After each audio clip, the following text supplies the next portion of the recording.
Hello दोस्तों, स्वागत है आपका मेरे यूट्यूब चैनल पर। मैं आपके सामने लेकर आया हूँ एक बहुत ही इंपॉर्टेंट वीडियो। ये वीडियो उनके लिए हेल्पफुल होगा जो अभी हाल ही में हुए एचसीएल के नॉन एग्जीक्यूटिव पेपर में क्वालिफाई होंगे, मतलब जिनका रिटर्न क्लियर होगा, ठीक है। और जिनका रिटर्न नहीं क्लियर होगा उनके ये वीडियो आगे वाले एग्जाम में बहुत ही हेल्पफुल होगा। तो वीडियो को लास्ट तक बने रहिएगा, ये वीडियो आपके लिए बहुत ही इंपॉर्टेंट होने वाला है। कैसे आप एसपीपीटी को क्लियर करेंगे, ठीक है, एसपीपीटी को कैसे क्लियर करेंगे, आने वाले किसी भी एग्जाम को कैसे आप हैंडल कर पाएंगे, ठीक है। इस पीपीटी का मतलब क्या होता है, अगर कोई इंटरव्यूअर आपसे पूछता है, जैसे ये 4-5 इंटरव्यूअर बैठे हैं, ठीक है, अगर ये पूछते हैं आप यहाँ पे किस पेज के लिए बैठे हो, ठीक है, तो आप क्या बताएंगे? अगर इंटरव्यू आप बोलेंगे इंटरव्यू, तो वो गलत हो जाएगा, ठीक है, क्योंकि आपकी कॉल लेटर में लिखा होता है एसपीपीटी मतलब स्किल प्रोफिशिएंसी फिजिकल टेस्ट, ठीक है। तो ये आपको हमेशा याद रखना है, आप किस पेज में वहाँ पर जाके बैठे हैं। आपका रिटर्न क्लियर होने के बाद ये वाला पेज स्टार्ट होता है, ठीक है। तो जिन बच्चों का क्लियर हो जाता है रिटर्न, वो ये तरफ हमेशा याद रखेंगे। इंटरव्यूअर के सामने अगर पूछे तो आप ये चीज़ बताएंगे। आगे इंटरव्यूअर क्या पूछ सकता है आपसे? आपके पर्सनल डाटा पूछ सकता है, ठीक है। पर्सनल डाटा मतलब आपकी फैमिली से रिलेटेड या आप कहाँ पे वर्क कर रहे थे, ये सब चीज़ें से रिलेटेड पूछ सकता है। अगला क्वेश्चन क्या आता है कि वह इक्विपमेंट से पूछ सकता है, ठीक है, इक्विपमेंट से पूछ सकता है। फिर पीएनआईडी से पूछ सकता है, और होता है सेफ्टी से पूछ सकता है, और क्या होता है हमारा हेल्थ हजार्ड से पूछ सकता है, ठीक है। हेल्थ हजार्ड मतलब सेफ्टी के अंदर ही आता है, बट इसको हेल्थ हजार्ड एक अलग कैटेगरी में रखा गया है, ठीक है। इन सारी चीज़ों से क्वेश्चन पूछा जा सकता है। क्या पूछेगा इंटरव्यूअर, ठीक है। वो आपका क्या वहाँ पे देगा, एक मेन इंपॉर्टेंट रोल प्ले करता है आपका एसपीपीटी में, क्या आपका कॉन्फिडेंस लेवल, ठीक है। कॉन्फिडेंस लेवल आपको हमेशा अपना मेंटेन रख कर चलना है। क्या रखना है? मेंटेन, ना ज़्यादा हाई ना ज़्यादा कम। अगर हाई लेके चलेंगे तो आप ओवर कॉन्फिडेंस में चले जाएंगे, जिससे आपका जो एसपीपीटी है वो खराब हो सकता है, गड़बड़ हो सकता है, ठीक है।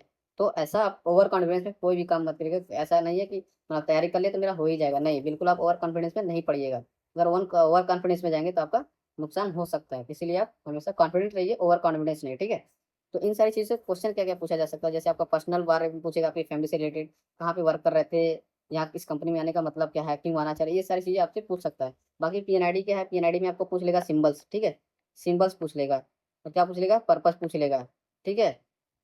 किस टाइप का इक्विपमेंट, किस टाइप का इक्विपमेंट लगा है यहाँ पे, ठीक है, किस टाइप का इक्विपमेंट है, उसका सिंबल क्या है, इस तरह से पूछ लेगा, ठीक है। या उस पे जो नंबर लगा होता है पीएनआईडी पे, उस चीज़ के बारे में पूछ सकते हो। जैसे उसमें क्या होता है, प्रोसेस होता है, यूनिट कोड होता है, इंसुलेशन मटेरियल होता है, किस तरह का इंसुलेशन है, ठीक है, ये सारी चीज़ें पूछ सकता है उसमें। तो आपको पीएनआईडी हमेशा ध्यान रख के चलनी है, क्योंकि उसको पता है कि आप या तो ट्रेनिंग करके हो या तो काम करके हो, तो आपको पीएनआईडी का आइडिया है, ठीक है। सेफ्टी से रिलेटेड पूछ लेगा, सेफ्टी से रिलेटेड फायर एंड सेफ्टी से पूछ लेगा, हेल्थ हजार्ड से पूछ लेगा, ठीक है। अगर कोई अनवांटेड कंडीशन आ गई, जैसे मेजर फायर हो गया या कोई गैसियस लीक हो गया, तो उस कंडीशन में आप क्या कर सकते हैं, उन सब चीज़ों के बारे में यहाँ सेफ्टी से पूछ सकता है, ठीक है। बाकी बचा अपना इक्विपमेंट, इक्विपमेंट पे क्या पूछेगा कि जैसे हमारा मान लीजिए कॉलम है, ठीक है, फिर ड्रायर है, वेसल है, हीट एक्सचेंजर है, पंप्स हैं, स्टीम ट्रैप्स है, स्टीम ट्रैप्स है, हैमरिंग क्या होती है, ये सारी चीज़ छोटे छोटे टर्म में पूछ सकता है आपसे। हैमरिंग क्या है, और सेंट्रीफ्यूज क्या है, ठीक है, सेंट्रीफ्यूज हो गया। फर्नेस के बारे में पूछ सकता है, बॉयलर के बारे में पूछ सकता है। इन सारी चीज़ों के बारे में पूछ सकता है, क्या इनका पर्पस क्या है, इनका मतलब क्या होगा लगाने का, इनका यूज क्या है। इन सारी वेसल्स का मतलब जो भी हमारे इक्विपमेंट्स हैं, इन सारों का मतलब पूछ सकता है। या इनका हैंडिंग ओवर मतलब हैंड ओवर टेक ओवर बोलते हैं, ठीक है, हैंड ओवर टेक ओवर, ठीक है। हैंड ओवर मतलब किसी को किसी काम के लिए देना, और टेक ओवर मतलब जो काम के लिए दिए थे वो काम होने के बाद आप अपने अंडर में ले रहे हैं, ठीक है। अगला क्या होता है इसमें, ट्रबल शूटिंग पूछता है, ट्रबल शूटिंग, ठीक है। ट्रबल शूटिंग क्या होता है, मतलब कठिनाइयाँ, अगर इसको आप किसी इक्विपमेंट को रन कर रहे हो तो क्या क्या प्रॉब्लम्स आ सकती हैं और उसका निवारण क्या कर सकते हैं, ठीक है, उसका सोल्यूशन क्या होगा, ये सारी चीज़ें पूछ सकता है। जैसे कोई कंट्रोल वाल्व है, ठीक है, कंट्रोल वाल्व है, इसमें कोई प्रॉब्लम आ गई, उसको हैंड ओवर करना है, तो क्या क्या करना पड़ेगा, कैसे करना पड़ेगा, ये सारी चीज़ें आपसे क्वेश्चन में पूछा जा सकता है।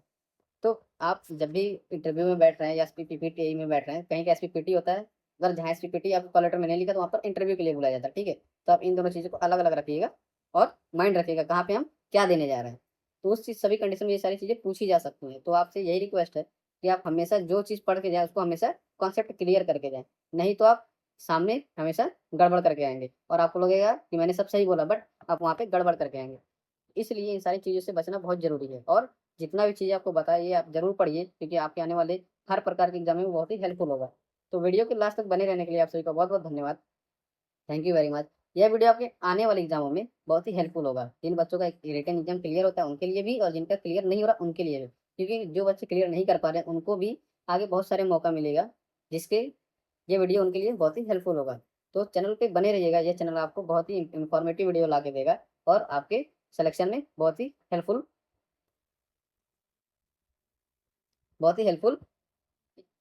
आएगा, ठीक है। क्योंकि उसमें क्या है कि जब आप किसी भी चैनल से फॉलो करते हो, किसी भी चैनल से आप वीडियो देखते हो, तो उस चैनल पे जो वीडियो अपलोड करता है उसका भी मेहनत होता है और आपका भी मेहनत होता है, ठीक है। अगर किसी रीजन से किसी बच्चे का पेपर खराब हो रहा है तो इसमें दोनों को बहुत बुरा लगता है, ठीक है। जैसा अभी पेपर हुआ था आईसीएल का, उसमें बहुत लोगों को ऐसा फील नहीं हुआ था कि इस टाइप का पेपर आ सकता है, जिसमें हम लोगों को भी बहुत बुरा लगा, ठीक है। क्योंकि इस तरह से क्वेश्चन एक्सेप्ट नहीं था, एक्सपेक्टेड नहीं था कि इस तरह के क्वेश्चंस भी आ सकते हैं। तो इस पेपर को देख के आपको लग सकता है कि किस तरह के पेपर आ सकते हैं। इसी चीज़ के लिए बोला जा रहा है कि आप लोग हमेशा कोई भी चीज़ पढ़िए तो बहुत ही मन लगा के कॉन्सेप्ट क्लियर करके और उसका 100% अपना उस तैयारी पे दीजिए, जिससे आपकी आने वाले एग्जामों में आपको हेल्पफुल होगा, ठीक है। मदद मिलेगी, जिससे आपका पेपर क्लियर होने के चांसेस बढ़ जाएंगे। तो मिलते हैं अगले वीडियो में कुछ नए बातों को लेकर, ठीक है। वीडियो को देखने के लिए धन्यवाद।